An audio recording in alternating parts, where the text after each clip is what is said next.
Ay, nandyan. Mama ni daddy niya. Hindi yan talaga. Wala mo ko dito talaga. Nagkakagawa ni Bobby. Kaya nakakanak ako hindi nadabas. Lalabas yung kung sakaling yung batang babae sabi ko. Tagay.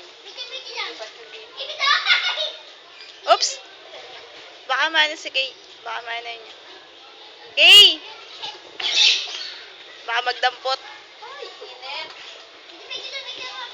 Malamig nga ngayon, te, sa kwarto. Diyan sa amin. Dati mainit eh. Akala ko mapuno ng mundo. Hindi nga eh. Naantay ko nga, te. Abang nga ako, alas 12. Loko, tuwala ko eh. Oh, paano yan? Bukas, magugulo ang mundo. Ikaw nasa school ka. Ikaw, Junjun, nasa trabaho. Ano, dadalawa lang. Tawag tao kahapon. Si Kay doon na.